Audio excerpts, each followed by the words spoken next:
finally, a source of raw, real, and honest information on healthcare issues that matter most. Welcome to BS Free MD. From the latest medical information to how to stay sane as a doctor or a patient, no subject is taboo, no BS is allowed. Now, let's welcome your hosts, Doctors May and Tim Hindmarsh. Okay. Oh, that sounds horrible. It's time once again for another Doctales with cocktails. And today, we're mixing this up a little bit. It's going to be a little bit less medical. It may drift into the medical world because, unfortunately, that's where we live. But we're doing the BS-free Olympics. But, you know, it's BS-free Olympics. I think it should be, well, because Olympics are sport. Sport is physical. Physical is health. You know, it all ties into medicine. It does. And wait till we get to some of the defunct sports that were in prior Olympics that are no longer in the Olympics. We're also going to talk about things that should be in the Olympics. And, of course, my personal favorite, the stupidest sport in the Olympics at present. And I'm very opinionated about that. And then to mix things up, and because we've been talking so much about studies and, you know, double-blinded, placebo-controlled, randomized trials, we are going to do Vodka Olympics today, where we have a sport I can win in. Yes, I know what spirits are in there, but I don't know which are in which cup. So I'm partially blinded. May is completely blinded. We have actually written down in a code that we'll have to break, just like a study. She swears she can tell the difference between, you know, grain-based and potato-based vodka, and that's the only hint she's getting. I don't even have a clue what. We'll see. The only thing I'll tell you is there's no gasoline in there. There's no, like, come on. There's that no, wouldn't make it easy. Like Seagram's or Hood River or Absolute, like Swillage. And so we'll get to that in a little bit. But I think I'm super excited for that because I'll have to cleanse my palate in between and see how well I do. But I think also, in addition to the fun facts, is the fact that I want to call this episode If We Were in the Olympics, because I think we need to pick what sport we would be in. Yeah, but you want to, and I mean, obviously, I would pick rhythmic gymnastics. Obviously. Even though there's no male Well, don't give version. it away, and we'll explain why. But I think we should pick which sports we would be in and which sport faux pas we've had. I guess we could tell a lot of funny stories. That's what the people like. They just like us telling crap about ourselves. But this episode today is still possible because of our wonderful sponsors we have. And this week's is brought to us by fellow podcaster, Dr. Erin Weisman. She is part of the Physician Coaching Alliance, and she has a special message for us brought to you today. Cue the wave file. Wave file's waving. And now we're back again. Oh, great. Thanks, Erin. So what are we going to do first? Do you want to do the historical stuff, the old? Yeah, let's. So, I mean, at the time that this is coming out, Olympics should be just finished. So. Yeah, maybe about a week ago or so. Yeah. So we don't know how it ends up, but we do know some fun facts and historical things with the Olympics. I think it'd be fun to share. We know that no one will win the following sports that used to be in the Olympics that no longer are. And I have one that is my absolute personal favorite, but we'll leave that for later. Oh, well, I thought you were going to take it away. I'll take it away. Okay, so I think the one there used to, believe it or not, there used to be rope climbing. I know. I saw that. Where people would literally like climb a rope like you did in gym class. Yes, the dreaded rope climb. The dreaded rope climb. And of course there was always the morbidly obese kid that would couldn't take any. Forget the morbidly obese kid. Even if you were just like a wafy, skinny-armed right. And then limp athlete like me, that was impossible. And then there was the kid that could, that was actually like in gymnastics like in a club, and he could climb the rope with just his arms and his legs like out to the side, just like, whoop, whoop, whoop, whoop, Mm-hmm. Apparently, when in this event, it was part of the gymnastics event, instead of a vault and floor and all that kind of stuff, and they actually couldn't use their legs. At least that's what I read.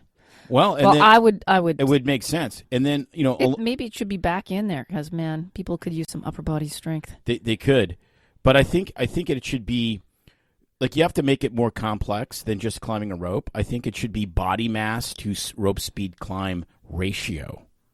Ooh. So if you have like somebody that's really strong and super heavy and maybe kind of fat, then they get like extra points. You mean they don't have to go as fast? Well, yeah, like they could still win. It would be like a degree of difficulty thing like they do in gymnastics. It's like you get the points, but you also get the degree of difficulty. And then that kind of the degree right. of difficulty. Well, yeah, right. But I think a lot of sports should have a degree of difficulty. Like it shouldn't just be, for instance, like I think drinking games should be in the Olympics. Of course, because that's super healthy. Well, right, but people will run a marathon till they die. So why not you make it like a 5K or a 10K, and then instead of just having you don't have any water stations, you have vodka stations.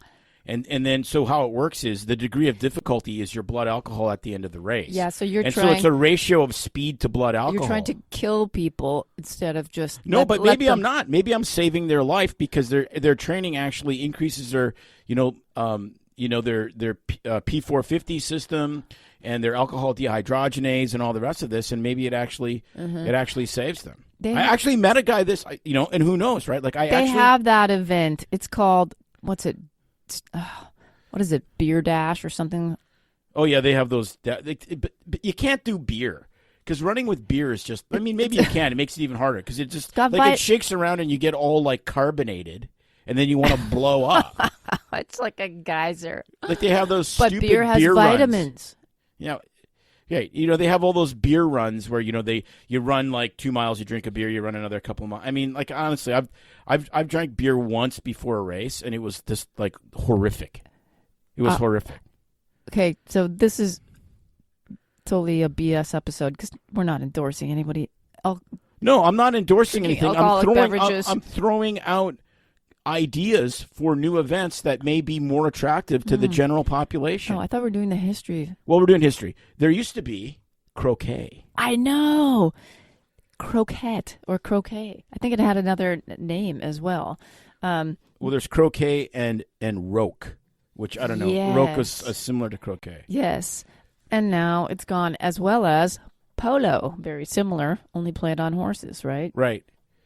So the polo one is interesting because, like, that's still a very legitimate sport. But I think part of it is. Is it cheating because you have a horse doing all the work, all the running I think around? It's because there has to be access to enough different parts of the world. Yeah, and right. And there's because how many people ever see or play polo?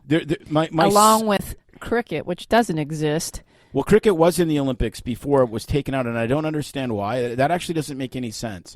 It only makes sense in one regard. So cricket is the second most popular sport next to soccer in the entire world. And it's played widely. Like it's played in Oceania because you have to have people from Oceania. So that's Australia, New Zealand, Indonesia, and so forth. It's really only not played in North America. I mean, it's not played in Mexico. It's not played in the United States. It's not played in Canada. It's played in the West Indies like crazy. Mm-hmm. They're one of the best teams. I know, because whenever we've gone on a cruise, Tim lays there and watches cricket. I watch cricket, yes, but there's a way to get quick cricket in the Olympics, and I would absolutely advocate for it because it's actually a tremendous game. The problem with regular Test match cricket is it can go on for 2 or 3 days per game. So how do you have a tournament with 20 teams or 16 teams in the tournament when they can be playing for like 2 days, right? So that doesn't make sense. But there is a way. It's called 2020 or T20 cricket, which limits the number of pitches per inning.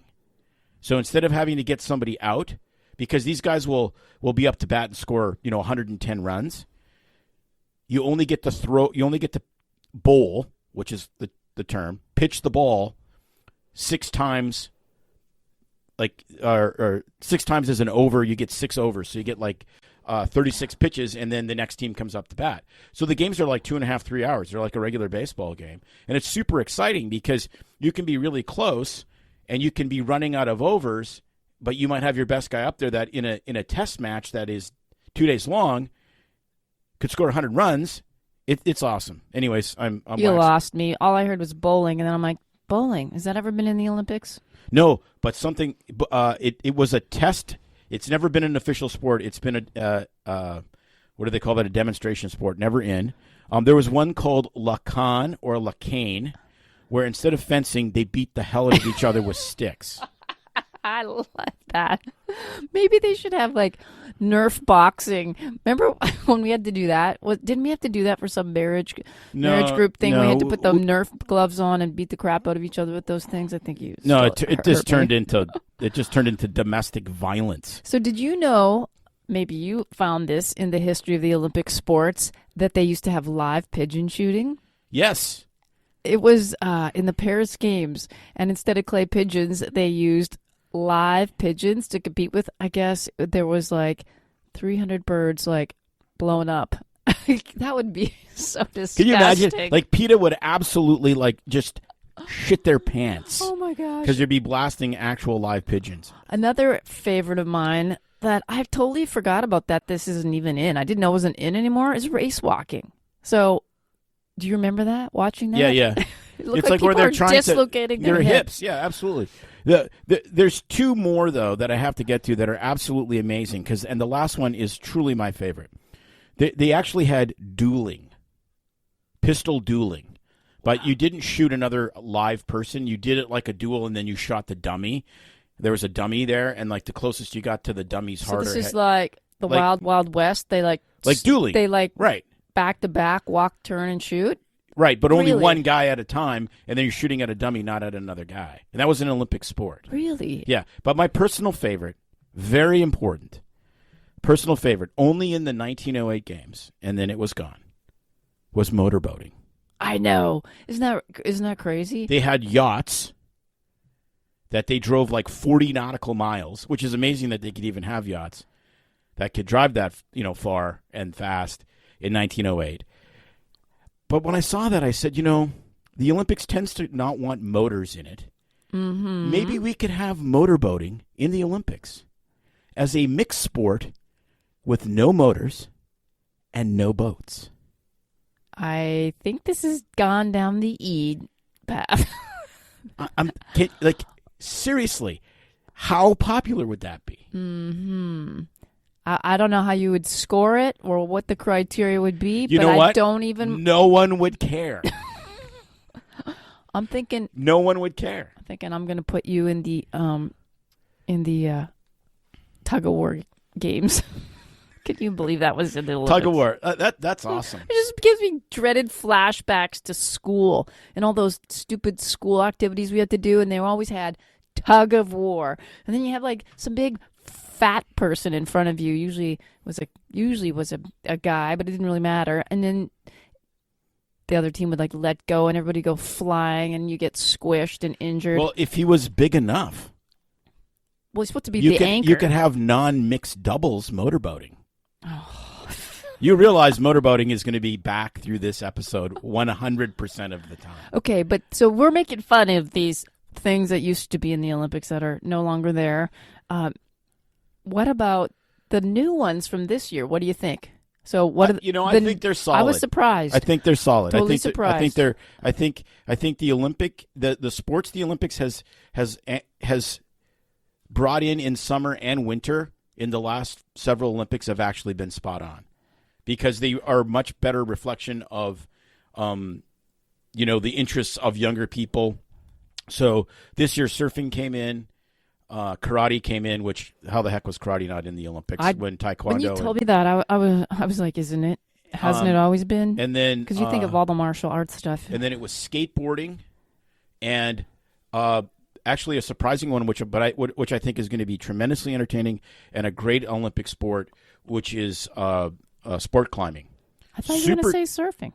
No, I said that. Surfing, karate, skateboarding, and sport climbing. And sport climbing it's so part of the thing they have to do is enough it has to be accessible to enough countries that you can, have all, like, the entire world, like Africa, Oceania, North America. Maybe we'll have to climb up in the garage attic and dig out our old sport climbing shoes and a rope that's probably rotten. Yeah, that would be good. And I'll take a and fall then we could on be it. in these special I'm probably Olympics. 40 pounds heavier than I was the last time I took a fall on that rope. I'm sure it'll be amazing. Plus, the rope is like 25 years older. That would be great. We would be in the geriatric Special Olympics. There's a lot of fun facts about the Olympics, man. You start Googling fun trivia about the Olympics and things, you can find out some pretty cool stuff. And everything from, about the medals, the athletes, some crazy stuff. People have gotten banned. But speaking of you and your drinking games, did you know that somebody actually did get suspended for drinking alcohol? It was this Swedish pentathlete, Hans Gunnar Lionwall, who tested positive for alcohol. He drank several beers before the pentathlon and was suspended. Well, you mean the modern pentathlon? Which is like the least modern thing. It was in 1968. Yeah, but it's the modern pentathlon. Yeah. And the modern pentathlon is not modern, but it is the pentathlon. But it was modern when it came in. So do you know what it is? What the 5 sports are that you have to do in the modern pentathlon? Running. You have to do a distance run. Jumping. Nope. Well, jumping, yes. Horse jumping. That's in modern? Modern pentathlon is... There's a let me double check. There's a swimming event. There's swimming. Don't they do hurdles or obstacles? They do on horses. Shooting and throwing. No, fencing. Really? Yeah, because the whole point of the modern pentathlon was this is what you would do in military training. Oh, okay. So military training in 1900 makes sense. Would be, I thought you were going to say you were going to recreate it from your modern decathlon that you did. No, here it is. Here's the 5. Swimming, fencing, equestrian show jumping, a long-distance run, and pistol firing. Interesting. So if you were wasted and you're trying to swim, sword fight, jump a horse, run distance, that's probably safe, and the pistol horse firing. thing's stupid. That shouldn't be in, because who does that nowadays? No one just hop on a horse and ride it unless you're like a Canadian Mountie. In 1900, maybe it should be grenade throwing. Well, but speaking of horses, so, dressage, which is the horsey prancing around thing, the horsey dancing. Okay, so you think of this, right? Like, it's not like they go to the Olympics, the horsey riders go to the Olympics, and they just have they just provide them some horses? They provide them with horses. Of course not. Like if you go to the Dude Ranch and they provide you with horses, right? Right, you got to bring your own equipment. You got to bring your own horse. It's BYOH, like bring your own horse. So you're in North America. That's a serious commitment of money, How right? do you get a freaking horse to Japan? Well, the answer is I looked it up. They fly them, which makes sense because then the horsey's not on a ship for. I'd put them on the Royal Caribbean cruise line and take a trip. They put. I looked it up and it said it was how much to fly, like a racehorse or a jumpy horse or whatever, and it's between $8,000 and $30,000, depending on distance that the horsey's going, and the class of the flight. And I'm like, what? There's business class for horses? Like, seriously? Like, you got your horsey in business class, and it's like it's standing there in its little stall watching Black Beauty. Like, all I can think of is, like, BoJack in first class drinking free drinks all the way to Japan. Getting them warm cookies. That warm, trimmed up little bales of hay with a black velvet bow wrapped around it. And then on the fresh candy apples. Exactly. And only organic. And if you don't know who BoJack Horseman is, you need to look it up on Netflix. It's hilarious. So you got BoJack up there, and then I think, okay, so they're on Horsey Airlines. Like, these are special cargo planes. I think that would be traumatic for the horse. Yeah, but maybe the flight attendants are other horses. The little Shetland ponies. Would you like some more? Hey, BoJack. 30 grand. And they have like people from all over the world doing the horsey jumping, and they're spending like 30 or whatever to ship their horse. They have to like drug them or something, and they have to bring their own vet. I mean, that just sounds horrible. I don't know. Like some of this stuff is so ridiculously expensive. Okay, so they have the canoe slalom and the kayak slalom. So that's through the rapids, right? Well, it's not like you go to the middle of Tokyo and there's some like raging river that's going through Tokyo. So what they do is they build a fake river where they have to, it has to descend a certain amount, and it's pretty cool. It's pretty cool how they do it. The obstacles and all that kind of stuff. And then they have to pump water through this thing in a circuit so that they have the fake river. And I'm like, how much does that cost? And then how many people in Tokyo are going to use the fake river? I don't know. Maybe they make it into a water slide after that. It's like some new event. It's kids in there just thrashing and bashing. I don't know. Maybe they use it for training for the next Olympics. Right. I think that they probably do that. They probably put it to good use. I think the other thing that they need to do is they need to start combining some sports and making them more entertaining. Well, they kind of do that in biathlon. So that's a winter one with the skiing, cross country and shooting. Right. And I should know. There's another one that gets combined. Well, I think they should take the kayaks, and they should go into the rowboat class, like this where the sculls are, and they should have kayak fencing. So they have to kayak up to each other and then try to smack the shit out of each other with the little sabers. Have little sword fights. But they're electrified. So you wouldn't want to flip upside down because like the guy would probably get shocked to death or whatever. But that would add to the risk and the entertainment. May's testing some of the vodka. Well, she found one of the shitty ones. You started off ahead of me, so I thought it's not fair if you get to do it earlier. So I'm really undecided. Well, I just took one sip, so I'm way behind. So let's keep sharing some facts here before. But yeah, I think combination. I think that would be really cool. Where they have to do the fencing and not fall in the water. Yeah, that'd be pretty cool. Right, or they do like they bring back race walking and they combine it with golf. So they have to like race golf and then race walk around the course. They got to race walk trying to dislocate their hips with their golf shoes on. No, with their golf clubs on their back. Yes. Carrying that weight. Because there is speed golf where guys have golfed like 18 holes, but they do it in like 3 guys. So one guy tees off, the next guy runs, and they run to the holes. That'd be cool. Pretty funny. That'd be a cool Or one. They could combine it with billiards, and when they get to the green, they don't get to putt. They have to lay down and pool cue to the hole. Right. So what do you think's the stupidest sport that is in the Olympics right now? We're talking summer games or winter games? Summer games. Stupidest sport. I don't think there's anything that's that stupid in winter, honestly. Because the thing I like about the winter games is they're all like you have to be really fit. They're all highly skilled, and virtually every one of them can kill you. Yeah, but come on, like how many people are losing around? I mean, I guess us Canadians, when you were a kid, we just like hop on crap and fly down the hill as fast as we could. But I mean, how many people are going to be in a bobs? I mean, I don't know. I think that's kind of goofy.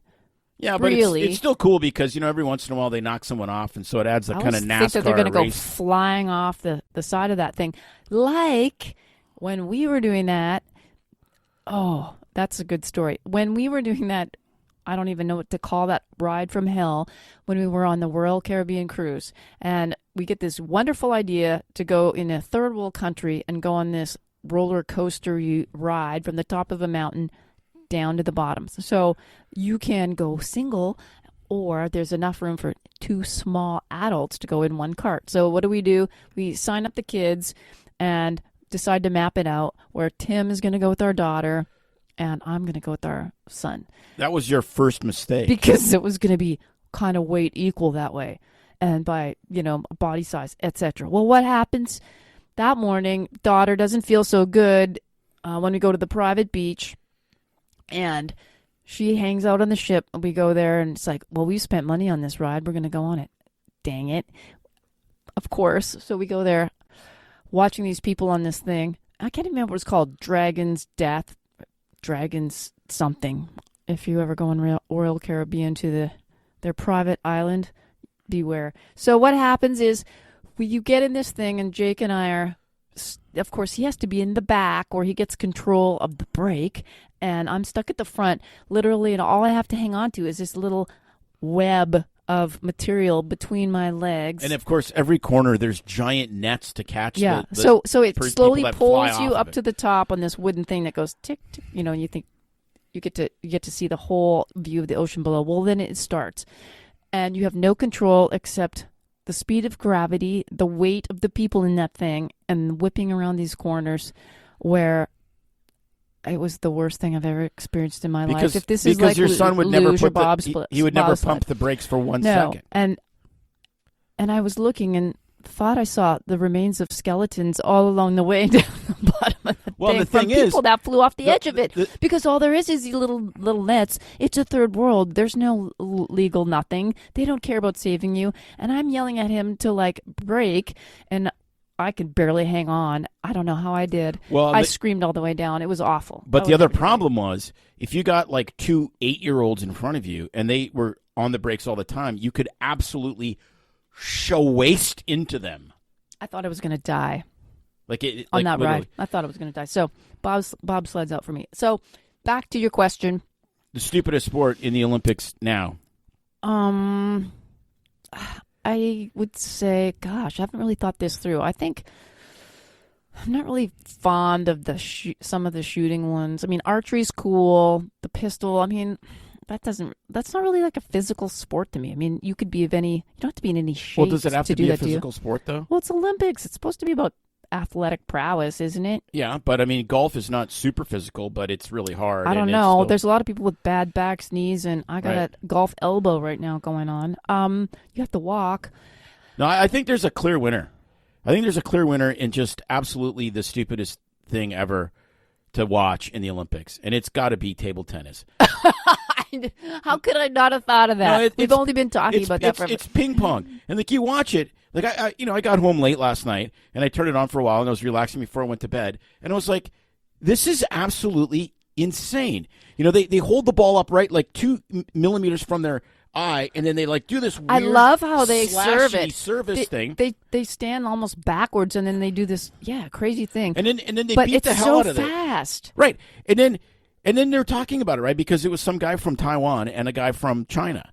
And so like I guess these are the ping pong king areas of the entire world. And they said, yes, in China, they start playing table tennis between the ages of 4 or 6.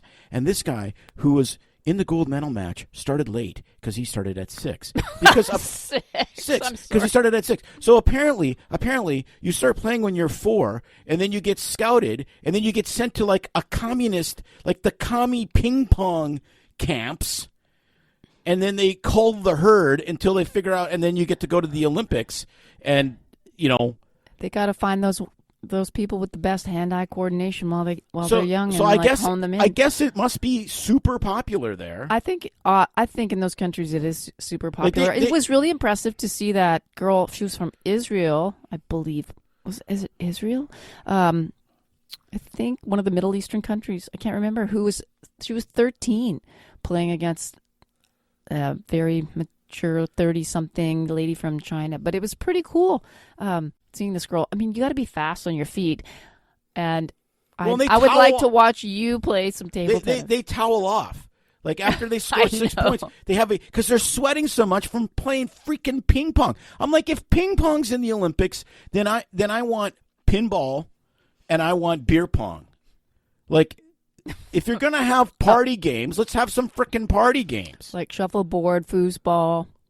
Yeah, or Quarters. Pickleball would be way more entertaining. Now, there's a sport we should all promote. I mean, a lot of people can play pickleball when you can't play tennis anymore. It's just a natural progression. I think that would be great. I mean, if we've got beach volleyball and regular volleyball, you should be able to have pickleball nowadays.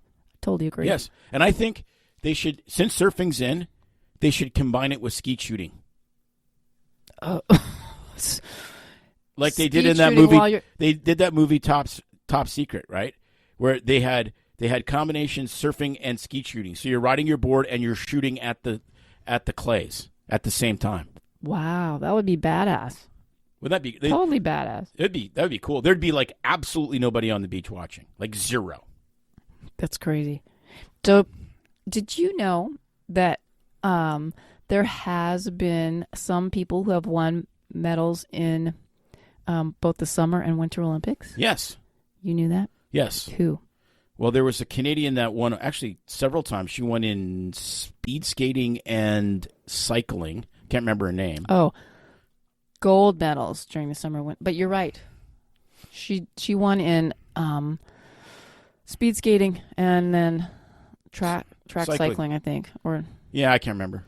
But apparently, when it comes to gold medals, there's only 2 people that have won gold medals during the Summer Winter Olympics. And this goes... Oh, they're sprinters in bobsleigh, right? No.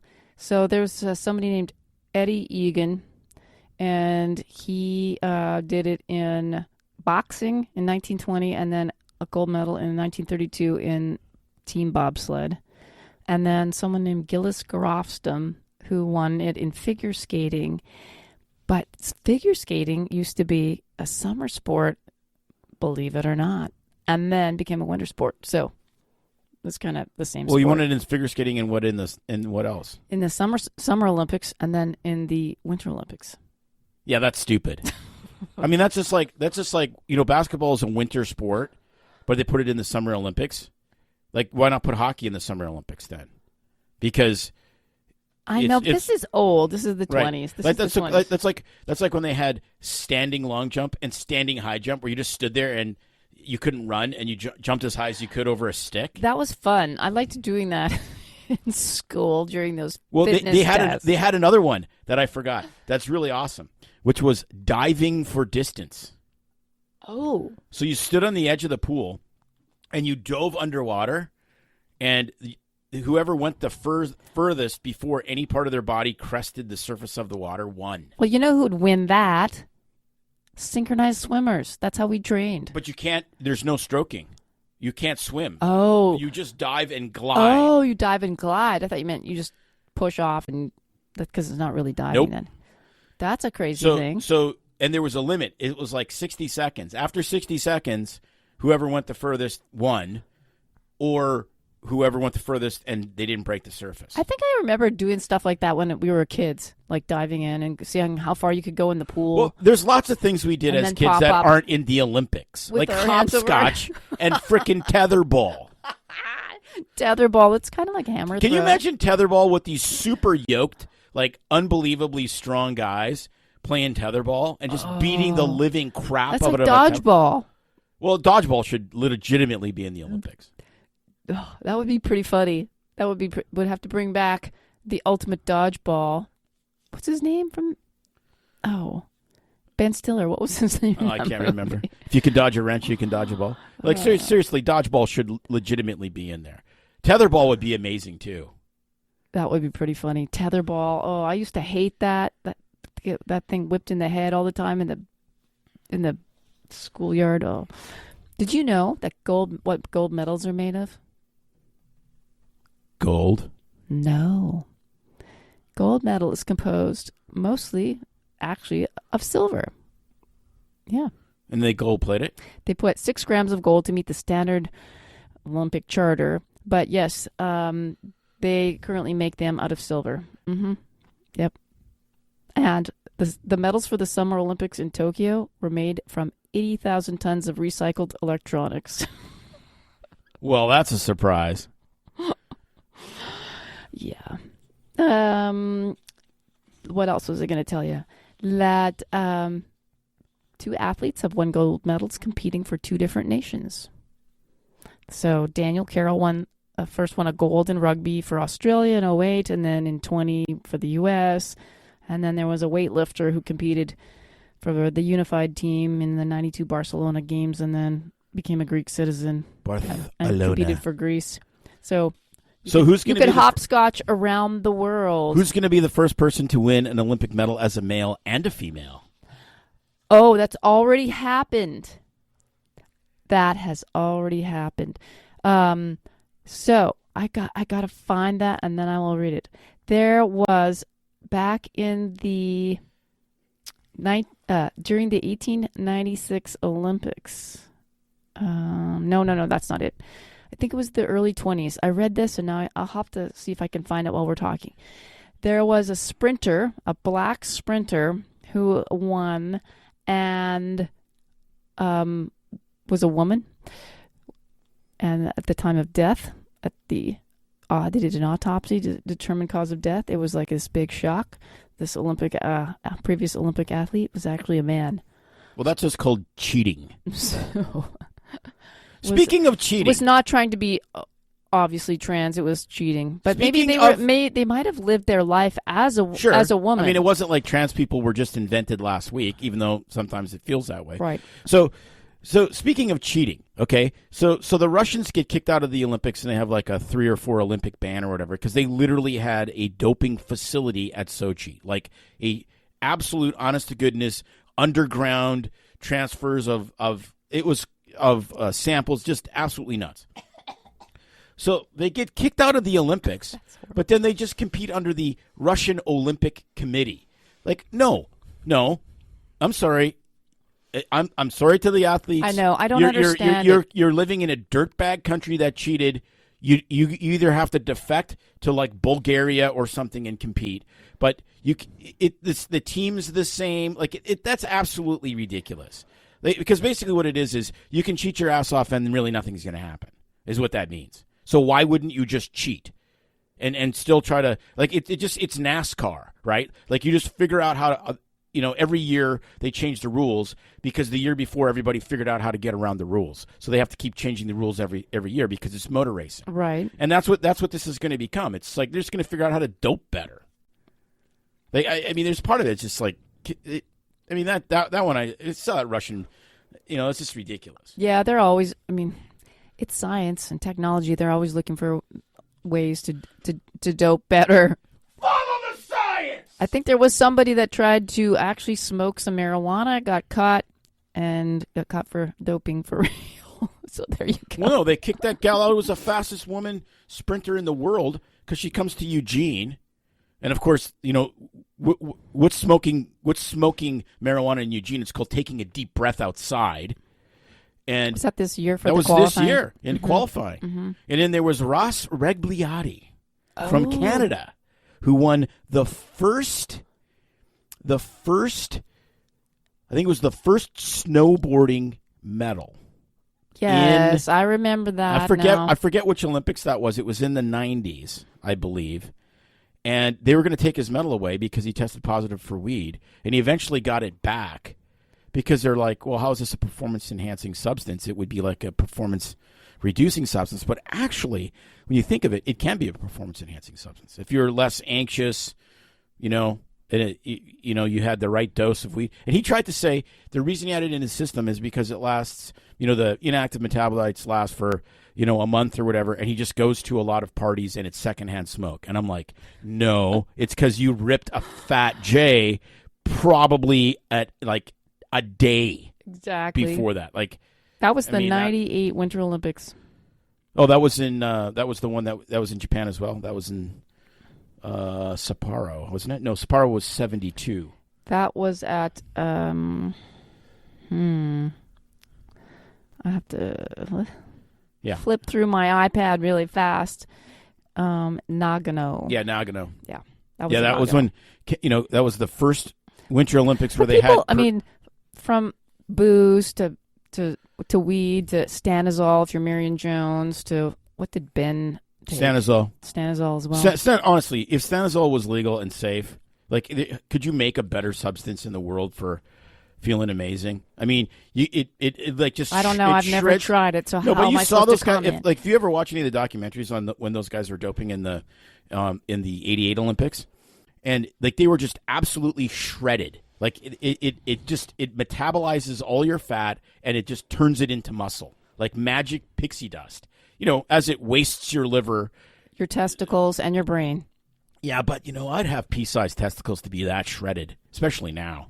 You're pretty shredded. I don't know what's going on. I won't comment on anything else on this podcast. But seriously, folks. You know who was a total stud that didn't need Stanozol to compete? Tarzan. Did you know that Tarzan competed in the Olympics? No.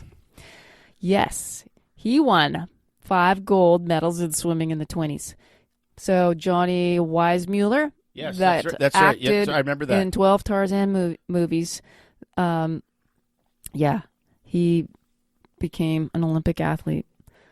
Now, here's something pretty Did you know Jim Thorpe, the world's greatest athlete, got his, I think they took his medals away after the Olympics because he accepted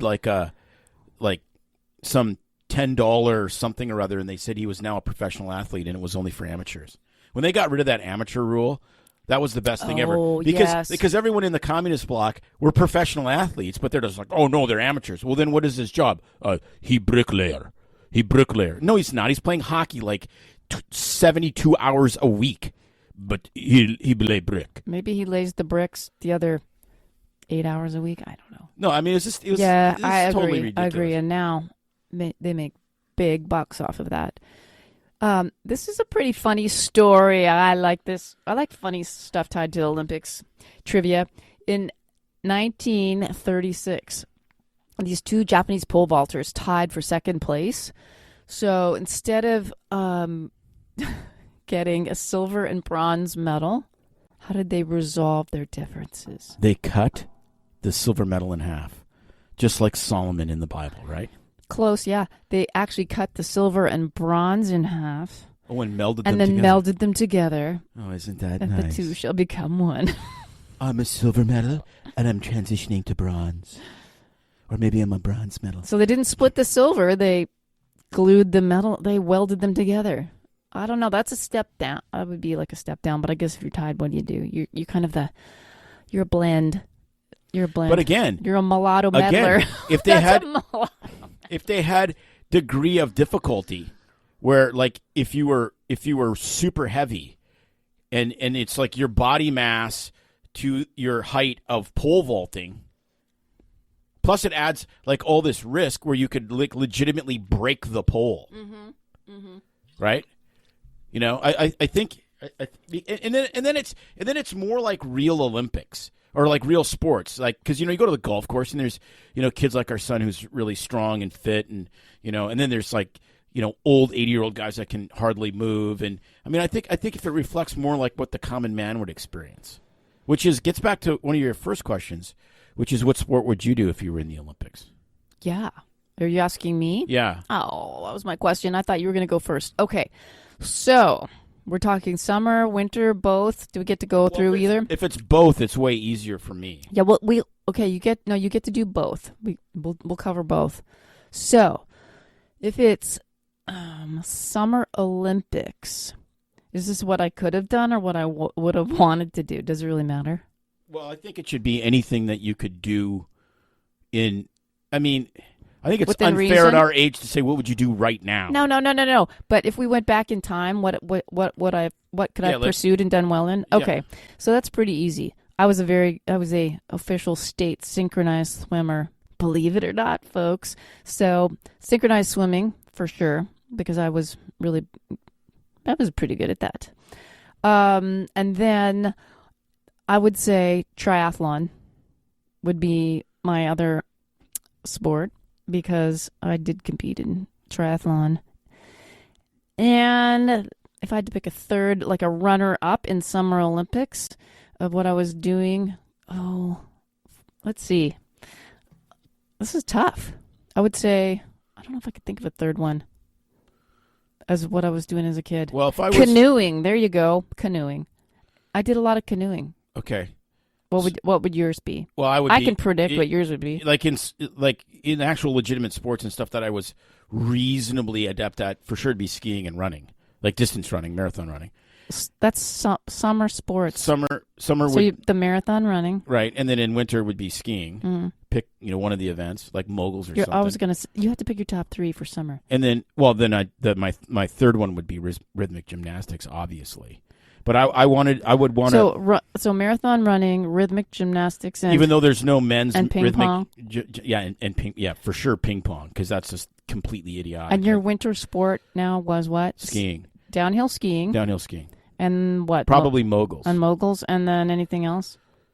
No, I think the rhythmic gymnastics that I'd want to do needs to be. I think since you're running around with a ribbon, one of the events is the ribbon thing. They got the ball that you huck around the ball, and then they got the hula hoop, and then they got the ribbon deal, right?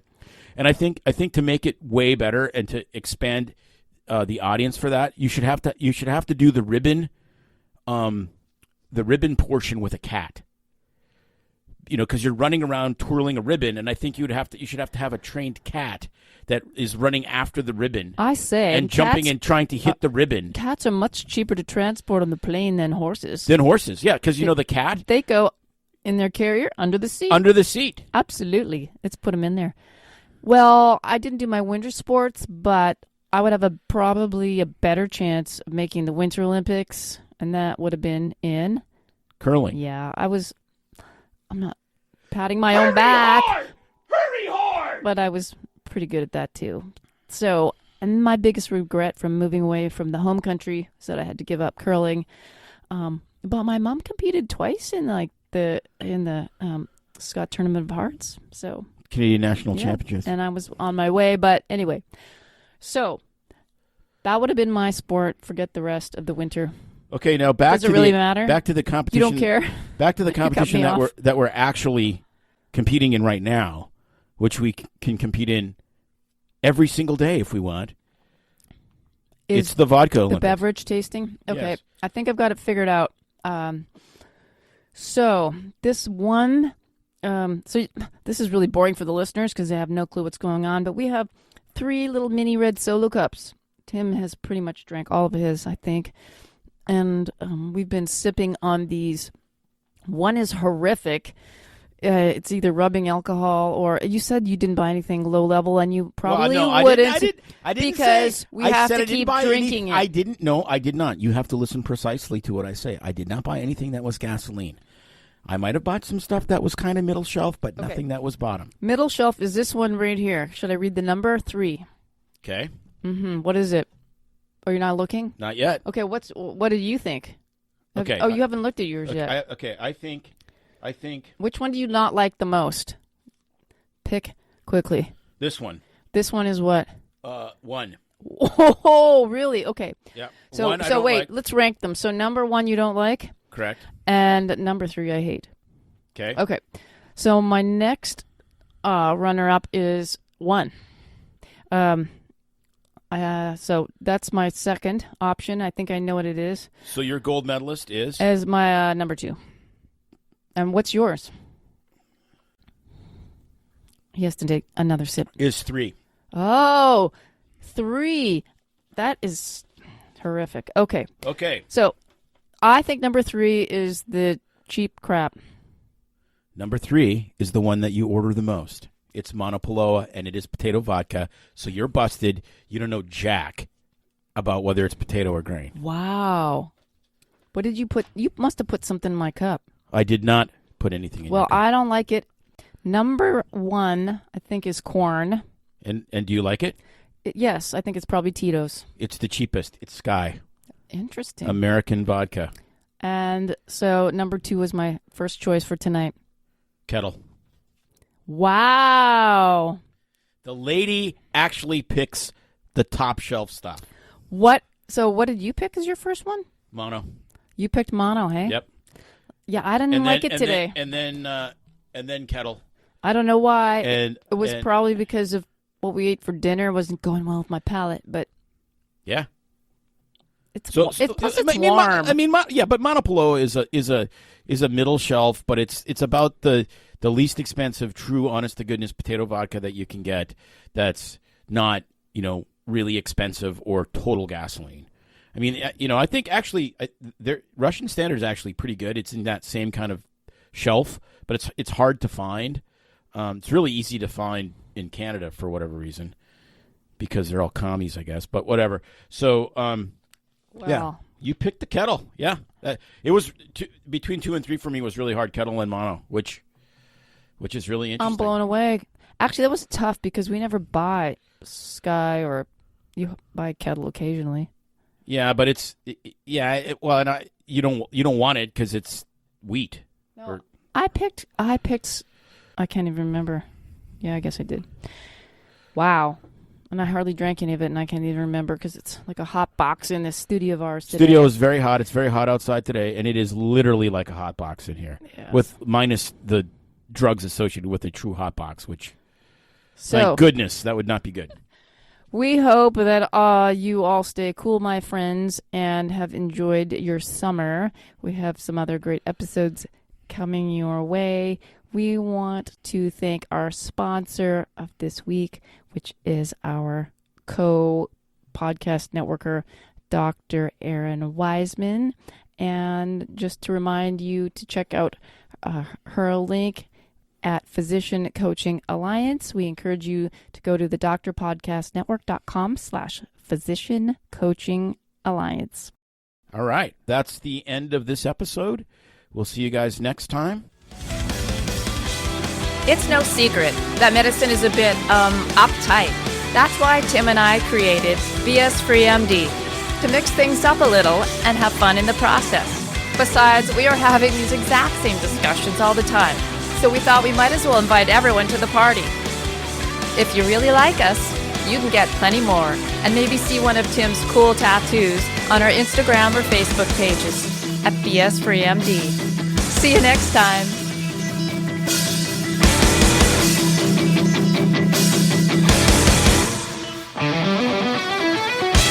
While we try to keep BS Free MD as raw and real as possible, we can't be held responsible for any medical decisions or discussions had as a result of what you've heard on the show. We know, bummer. But the truth is, we really do care about your questions. So feel free to reach out to us by email at doc@bsfreemd.com. And we're just going to keep talking for a few seconds, blah, blah, blah. That was a really weird ending. Well, sorry. It's weird. You just made a sign, and I thought you wanted me to shut up. No, I'm making a sign because we're already at 51 minutes. Yeah, we always talk too much.